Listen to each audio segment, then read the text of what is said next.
তাহলে এটা কি দিয়ে তৈরি করছো, কিভাবে তৈরি করছো, স্টেপ বাই স্টেপ কোন টেকনিক দিয়ে তৈরি করছো, তার টেকনিক্যাল ব্যাকগ্রাউন্ড, ম্যাথমেটিক্যাল ব্যাকগ্রাউন্ড তোমাকে লিখতে হবে। ঠিক আছে। এরপরে মেথডটা ডিপ্লয় হয়ে গেলে তোমার আসলে তোমার তো সফটওয়্যার ওই সলিউশনটা তো করতে হবে, টেস্ট করতে হবে। টেস্ট করতে গেলে অবশ্যই কিছু ইভালুয়েশন ম্যাট্রিক্স লাগবে। ইভালুয়েশন ম্যাট্রিক্স কাকে বলে? তোমার যেমন সিজি, এটা তোমার একটা ইভালুয়েশন ম্যাট্রিক্স, যেটা দিয়ে আমরা, তোমার বাবা মা তোমাকে ইভালুয়েট করতে পারছে যে তোমার পড়াশোনা কেমন হচ্ছে। একটা রুমের টেম্পারেচার, এটা কি একটা ইভালুয়েশন ম্যাট্রিক্স, যে আমরা বুঝতেছি যে আজকে গরম, রুমের টেম্পারেচার হচ্ছে 35, আমার রুমের টেম্পারেচার 25, এসি চলতেছে অ্যাজ এক্সাম্পল, বা তোমার রুমে এসি চলতেছে 25, তার মানে কি যে তোমার রুমের টেম্পারেচার এটা, তার মানে এটা কুল আছে, তুমি আসতে পারবা। সো আমাদের এই মেথড ডেভেলপমেন্ট করার পরে, এই মেথডটা ডিপ্লয় করার পরে, অর্থাৎ ডেভেলপ হয়ে গেলে, সফটওয়্যার তৈরি হয়ে গেলে এটাকে টেস্ট করতে হবে বিভিন্ন আঙ্গিকে, বিভিন্ন পার্সপেক্টিভে। আমরা যখন টেস্ট করব তখন তার পারফরমেন্স পাবো, তার অ্যাকুরেসি পাবো, তার পারফরমেন্সের একটা মেট্রিক পাবো, যেটা দ্বারা আমরা বুঝতে পারবো যে আমাদের এটা ঠিকভাবে কাজ করছে কিনা। এটা হচ্ছে রেজাল্ট। এই রেজাল্ট পাঠিয়ে আমরা বিভিন্ন ধরনের গ্রাফ, টেবিল গুলো ডিসপ্লে করে থাকি, বিভিন্ন ধরনের গ্রাফ এবং টেবিল ডিসপ্লে করে থাকি। ঠিক আছে। এরপর লাস্টে হচ্ছে একটা ডিসকাশন থেকে এই দেখো, আমরা ম্যাথোলজিতে যতগুলো টেকনিক এখানে ডিপ্লয় করব, ততগুলো টেকনিক কিন্তু আমাদের ভেরিফিকেশন করতে হবে, ততগুলো টেকনিক ভেরিফিকেশন করতে হবে। এবং রেজাল্ট তাতে হয়ে গেলে তখন আমাদের এটাকে ডিসকাশন করতে হবে। এবং লাস্টে হচ্ছে কনক্লুশন, লাস্টে হচ্ছে কনক্লুশনস, অর্থাৎ কনক্লুশনে আমাদের এখানে যেটা লিখতে হবে যে আমাদের এই কাজটা কেন সিগনিফিকেন্স, কোথায় অ্যাপ্লাই করা যেতে পারে, এবং ফিউচারে আমরা এটা কি কাজ করবো, এই জিনিসগুলোকে আমাদের ফোকাস করতে হবে। তো এটা জেনারেল স্ট্রাকচার। জেনারেল স্ট্রাকচার বাদেও আমরা আমাদের অনেকগুলো কাজ আছে, এটা জাস্ট এগুলো স্কিপ করো, এগুলো পরীক্ষায় আসবে না, স্কিপ করো, এবং এগুলো আমাদের দরকারও নাই। দেখো এটা আমরা একটু কথা বলবো। এখানে দেখো অনেক রিপিটেড কথাবার্তা আসবে, স্লাইড অনেক বেশি, কিন্তু রিপিটেড কথাবার্তা আসবে। দেখো এখানে আউটলাইন অফ দ্য থিসিস, আমরা কিন্তু অলরেডি এই জায়গায় কিন্তু আউটলাইন গুলো নিয়ে ডিসকাশন করে ফেলছি, এটা স্ট্রাকচার নিয়ে। তো আউটলাইন আর স্ট্রাকচার অলমোস্ট সেম, অর্থাৎ আমরা যখন থিসিসটা লিখবো তখন সেটার একটা আউটলাইন থাকবে। সেই আউটলাইনটা এটা, যেটা তোমাদেরকে জেনারেল ভাবে আমি বোঝাচ্ছি, যে আমাদের একটা হেডিং থাকে, সাব হেডিং থাকে এবং সাব হেডিং থাকে, অর্থাৎ এটাকে বলি হয় টেবিল অফ কন্টেন্টস। আচ্ছা তোমাদেরকে দেখি আমাদের কোনো থিসিস আছে কিনা, আমি একটু দেখি একটু। আমার কাছে মনে হয় না যে থিসিস আছে। আহ, thesis, আচ্ছা, একটু দাঁড়াও। আচ্ছা একটু ওয়েট করো, আমি জাস্ট একটা থিসিস তোমাদেরকে একটু একটু দেখাই। শিমুল সাজিদ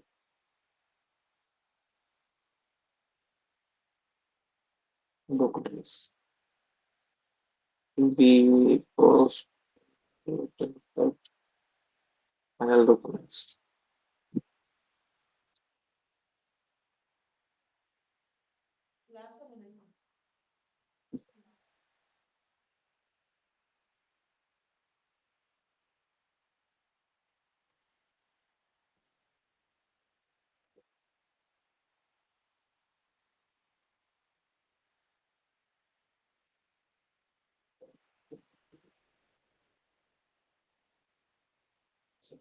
এই যে দেখো, এটা একটা থিসিস, তোমাদেরকে এটা দেখে পড়াইলে জিনিসটা ভালো হবে, আমরা বুঝতে পারবো যে এখানে কি প্রকাশ করার চেষ্টা করছে। দেখো এই জিনিসটা বের করার জন্য প্র্যাকটিক্যালি তোমাদের একটু দেখানোর জন্য আমি এটা ওপেন করলাম।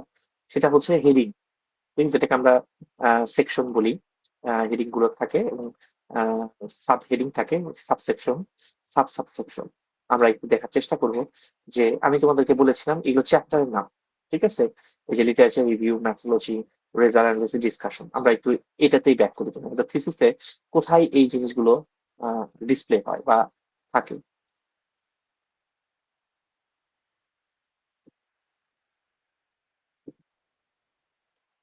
আচ্ছা, এই যে দেখো, তোমাদেরকে জাস্ট একটু বোঝার চেষ্টা করবো, ওইটাই আমি তোমাদেরকে এই যে দেখো, টেবিল অফ কন্টেন্টস, এটাকে বলে আউটলাইন। এখানে কি থাকতেছে? এই যে দেখো, list of tables, list of figure, list of symbols, abbreviation, appendix. এটাকে বলা হয় আমরা টেবিল অফ কন্টেন্টস। আমরা যখন একটা বই কিনি, বইতেও কিন্তু টেবিল অফ কন্টেন্টস থাকে। এই যে দেখো চ্যাপ্টার 1 ইন্ট্রোডাকশন, এটার নিচে যেগুলো আছে এটাকে বলে আমরা সেকশন, বা এটাকে তুমি বলতে পারো হচ্ছে হেডিং। আর এই যে 1.1, 1.2 এটাকে বলবো সাব হেডিং। এটাকে হেডিং, এটাকে সাব হেডিং। আচ্ছা, এই দেখো এটাকে হেডিং, এটাকে সাব হেডিং। আর এই যে 3.3.1 এটা কি কি বলবো? Sub sub heading. এটাই হচ্ছে টেবিল অফ কন্টেন্টস। আমার কথা বুঝতেছো তোমরা?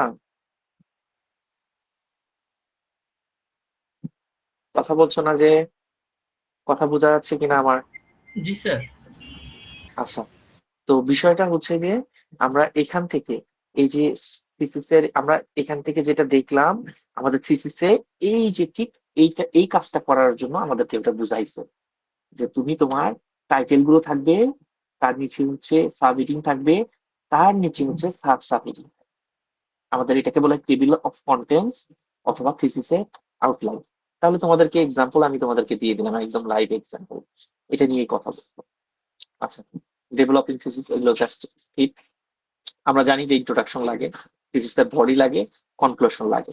আমি অলরেডি বলে ফেলছি যে ইন্ট্রোডাকশনে কি লিখতে হয়, বডিতে কি কি থাকে, যে মেথড, রেজাল্ট, কনক্লুশনে কি থাকে, এটা অলরেডি আমি তোমাদের এখান থেকে বুঝাই দিছি। এই জন্য বলতেছি যে এই চ্যাপ্টার গুলো বড়, কিন্তু এগুলো খুবই রিপিটেড ইনফরমেশন। তুমি যদি আমার জাস্ট দুটা চারটা 10টা স্লাইড, আমি যেগুলোকে মোর ডিপে বলি, যেগুলো নিয়ে অনেক বেশি কথা বলি, সেইগুলো যদি পড়ো তাহলে হয়ে যাবে। এটা তেমন কিছু না। ঠিক আছে? এই যে দেখো থিসিসের, এই যে দেখো নেস্টেড কিছুই না। এই দেখো পুরা থিসিস, প্রত্যেকটা সেকশন থাকবে, সাবসেকশন থাকবে, প্যারাগ্রাফ থাকবে, ফোকাস বিগিনিং এবং এন্ডিং থাকবে, সায়েন্টিফিক ন্যারো। এর দরকার নেই তোমাদের এই জিনিসটা। এই যে অ্যাবস্ট্রাক্ট, অ্যাবস্ট্রাক্ট কি থাকে কেউ বলতে পারে? অ্যাবস্ট্রাক্ট নিয়ে তোমাদের কাছে নতুন কিছু করে বলার কি দরকার আছে বলো? অ্যাবস্ট্রাক্ট নিয়ে কতবার বলছি তোমাদের? অ্যাবস্ট্রাক্ট কত ওয়ার্ডের হয় বলো তো? ক্লাসের যে কোনো একজন একটু বলো। 250। বলো, একটু সাহস করে বলো। ভুল হইলে তো, মানে তোমাদের ভুল হইলে তো আমি সংশোধন করে দিব। তোমাদের জানতে হবে, মনে রাখতে হবে, বিষয়টা তা না। স্টুডেন্টের ভুল দুইশো হবে পঞ্চাশ স্বাভাবিক। ওয়াট হ্যাঁ, 250 ওয়াট। তার মানে কি, যে আমাকে জানতে হবে, এবং এগুলো কিন্তু ক্লাসে বারবার বলেছি। এবং অ্যাবস্ট্রাক্ট কি থাকে সেটাও তোমাদের ক্লাসে বারবার বলেছি। কারণ আমাদের রিসার্চে এই কথাগুলো খুবই গুরুত্বপূর্ণ, এবং সবসময় আমরা এগুলো বলে থাকি। Abstract, abstract thesis contents. এই যে দেখো, আমি এগুলো তোমাদেরকে দেখাইলাম। অ্যাকনলেজমেন্ট থাকে, টেবিল অফ কন্টেন্টস থাকে, ফিগার থাকে, লিস্ট অফ টেবিল থাকে, অ্যাপেন্ডিক্স থাকে। দেখো তোমাদেরকে দেখাই একটা থিসিসে, এই যে দেখো কি থাকে: acknowledgements, declarations, abstract, table of contents, list of figure, list of symbol symbol. এই যে অ্যাপেন্ডিক্স আছে, ডাটা অ্যাভেলেবল করছে। এই যে দেখো এখানে ক্লিক করলে ওখানে চলে যাবে। দেখো আমি একটু দেখি, এই যে অ্যাবস্ট্রাক্ট, তারপরে তোমার এই যে দেখো লিস্ট অফ টেবিলস, তারপরে লিস্ট অফ ফিগার সিম্বলস, এটা list of symbols, list of abbreviations গুলো এখানেই বলছে। তাহলে আমাদের কিন্তু থিসিস দেখলে, একটা থিসিসের স্ট্রাকচার দেখলে আমরা কিন্তু এগুলো কাভার হয়ে যাওয়ার কথা। রাইট? ইন্ট্রোডাকশনে তোমাদের কি কি থাকে এটা তোমাদেরকে আমি অলরেডি বলেছি। ব্যাকগ্রাউন্ডে, লিটারেচার ব্যাকগ্রাউন্ডে আমি কামিং, একটু ওয়েট, একটু ওয়েট।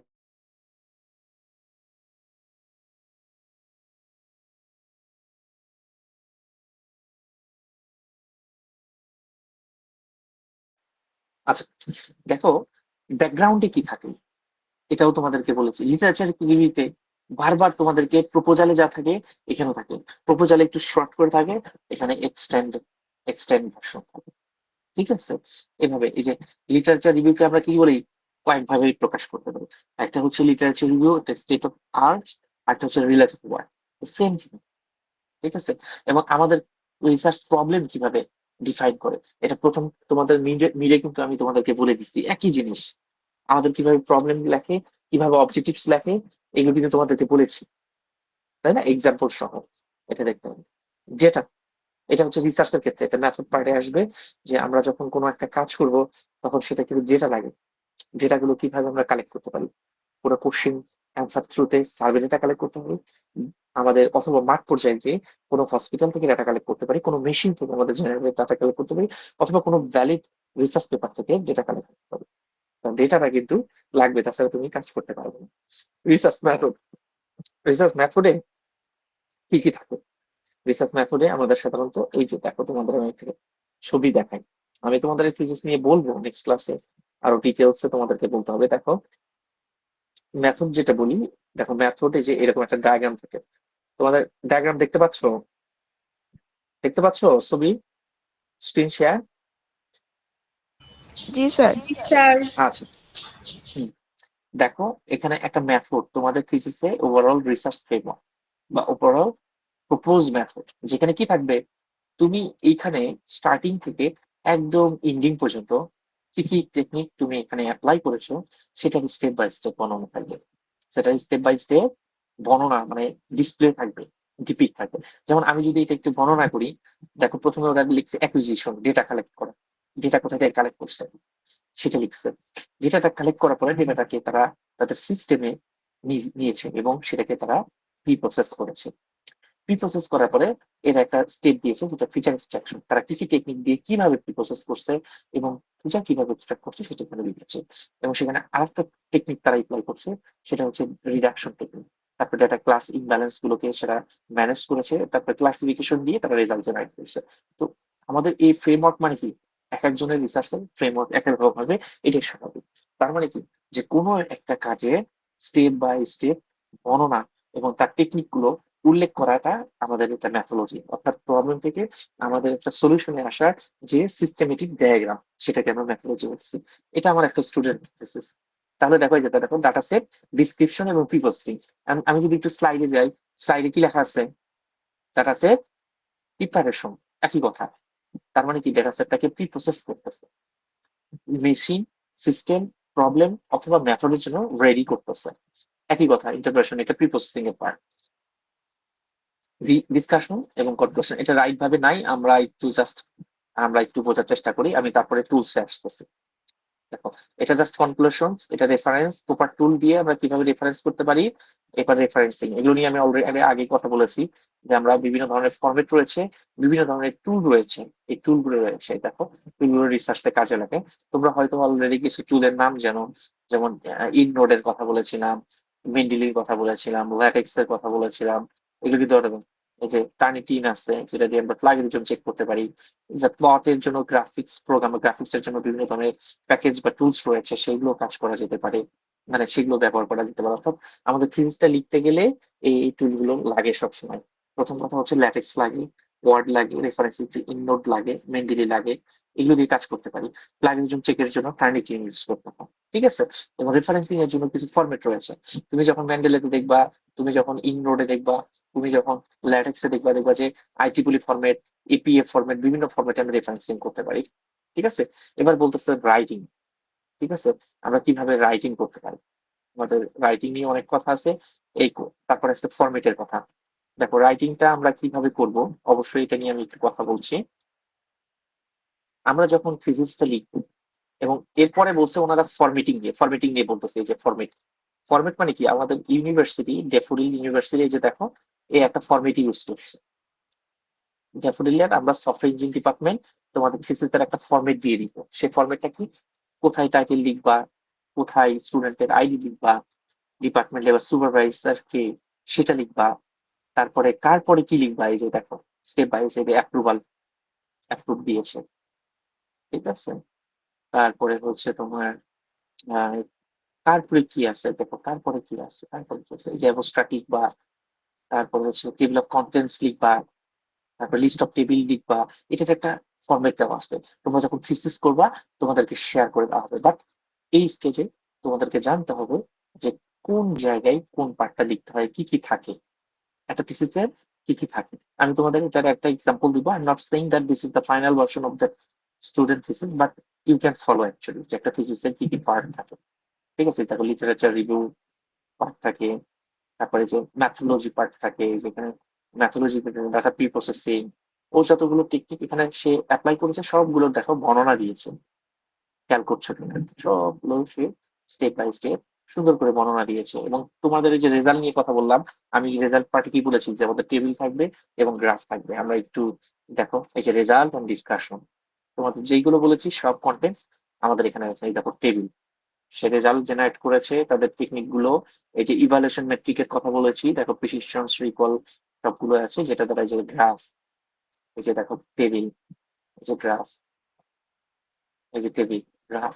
তার মানে সে তার প্রপোজ সিস্টেমটাকে বিভিন্ন ভাবে সে ভ্যালিডেট করেছে। ঠিক আছে, ভ্যালিডেট করে সে কাজগুলো করেছে। রেজাল্ট, এই যে কনক্লুশনস, এই যে limitation and future work, that's it. এরপরে আমরা কি, রেফারেন্স, রেফারেন্স থাকছে। দেখছো, এটাই হচ্ছে আমাদের একটা থিসিসের একটা পার্ট। এটাই হচ্ছে আমাদের থিসিসের পার্ট, দ্যাটস ইট। তো বেসিক্যালি আমাদের এই জিনিসগুলো ফলো করতে হবে। আমাদের থিসিসের জন্য একটা ফরম্যাট আছে, স্পেসিফিক ফরম্যাট, সেটা ফলো করতে হবে। এখান থেকে মানে সবকিছু মুখস্থ করার দরকার নাই আমাদেরকে। সবগুলো টপিক একই। অ্যাজ এক্সাম্পল, তোমাকে একটা টপিকের উপরে প্রবলেম লিখতে দেওয়া হয়, একটা থিসিসের স্ট্রাকচার কি হয়, অ্যাবস্ট্রাক্টে কি লিখতে হয়, লিটারেচারে কি লিখতে হয়, মেথড পার্টে কি লিখতে হয়, একটা থিসিসের লিখতে গেলে মানে আম, কি কি টুল ব্যবহার করতে হয়, এই জিনিসগুলো। ঠিক আছে, তা এইগুলো মানে যেমন প্রবলেম উইথ রাইটিং, আমি প্রবলেম কিভাবে করতে হয়, আইডেন্টিফিকেশন করতে হয়। এবং প্রবলেম গুলো তোমাদেরকে আমি বলেছি যে প্রবলেম গুলো সাধারণত আমাদের যে ডোমেইন থাকে, ডোমেইনের আন্ডারে লিখতে হয়। এবং তোমাদের কিছুক্ষণ আগে অ্যান্টিবায়োটিক রেসিস্ট্যান্স কিভাবে প্রবলেম লিখবা, অবজেক্টিভ লিখবা, সেটা কিন্তু আমি বলে দিচ্ছি। প্রবলেমটা লেখো, প্রবলেমটা এইভাবে লেখো যে আমাদের ন্যাশনালে হচ্ছে যে অ্যান্টিবায়োটিক রেসিস্ট্যান্স সংখ্যা অনেক বেড়ে যাচ্ছে এবং আমাদের ডাই পার্সেন্টেজ, চাইল্ড গুলো অনেক মারা যাচ্ছে। This is the one major problem. এই প্রবলেমের উপর বেস করে তুমি সাব প্রবলেম লেখো, যে না আমাদের কোনো এআই বেস কোনো সলিউশন নাই, এটা একটা প্রবলেম। আমাদের মানুষগুলো সচেতন না, এটা একটা প্রবলেম। এভাবে প্রবলেম গুলোকে আইডেন্টিফিকেশন করতে হবে। তোমাদের ক্লাস টাইম কি 11:30 পর্যন্ত? জি স্যার। আচ্ছা, তোমরা যদি ফ্রি থাকো তাহলে আর একটু লেট করা যেতে পারে। আমি জানি না তোমাদের অন্য কোনো ক্লাস আছে কিনা। স্যার আমরা, সাড়ে আটটা আরেকটা স্লট আছে স্যার ক্লাস। ও আচ্ছা ঠিক আছে, তাহলে তোমরা ওটা জয়েন করো। আর একটা বিষয়, তানভীর, জি স্যার। তুমি এখানে এখানে যারা জয়েন করছে, তুমি তুমি কি ল্যাপটপে আসছো না ফোনে আসছো? স্যার ল্যাপটপে। ল্যাপটপে।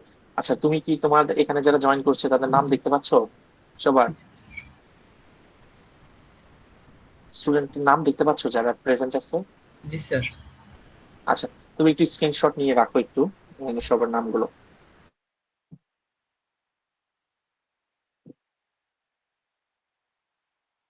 স্যার, এখান থেকে ওভারঅল কোন স্লাইড গুলা পড়তে হবে যদি?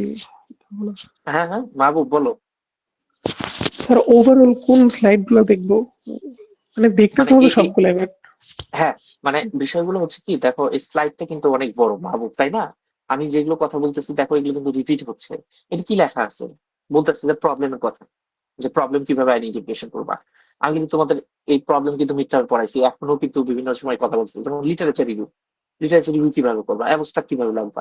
মানে এই জিনিসগুলো গল্পের মতো করে পড়ো, কিন্তু যদি এক্সামে আসে তাহলে এভাবেই আসবে। অ্যাজ এক্সাম্পল, যে এটা টপিক তোমার, এটা এই টপিক রিলেটেড তুমি 3টা প্রবলেম ফাইন্ডিং করো। সো তুমি যদি প্রবলেম রাইটিং বুঝো, তুমি যদি অবজেক্টিভ বুঝো, তুমি যদি লিটারেচার বুঝো, তুমি যদি টাইটেল রাইটিং বুঝো, তুমি যদি অ্যাবস্ট্রাক্ট রাইটিং বুঝো, তুমি যদি ম্যাথোলজি বুঝো, তাহলে এনাফ। এখান থেকে ওভাবে ধরে ধরে মুখস্থ করার কিছু নাই। আমি যেগুলো টপিকের কথা বললাম, একটা থিসিসের কি কি পার্ট থাকে, এই পার্টে কোন পার্ট গুলো কিভাবে লিখতে হয়, জাস্ট এতটুকু জানলেই তোমাদের হবে ওভারঅল। আমার কথা ক্লিয়ার মাহবুব? জি স্যার। তারপরেও যেহেতু আমাদের আরো ক্লাস আছে, এগুলো নিয়ে আমি আরো সামনে আরো ডিটেলসে ডিসকাস করবো। ঠিক আছে তানভীর? জি স্যার, নিচ্ছি স্যার। আচ্ছা, নিয়েছো, নেওয়ার পরে ক্লাস রেকর্ডটা অফ করে দাও, দিয়ে এটা একটু সেভ করে আমাকে একটা ড্রাইভের লিঙ্কটা দিয়ে দিও ক্লাস রেকর্ডের, হ্যাঁ? Okay sir. ঠিক আছে, তাহলে সবাই ভালো থাকো। আমরা নেক্সট আবার ইনশাল্লাহ ক্লাস নিবো। সবাই সুস্থ থাকো, যেহেতু অনেকে বাসায় গেছো, সাবধানে থাকো বা বাসায়। ঠিক আছে, সবাই ভালো থাকো। আল্লাহ হাফেজ।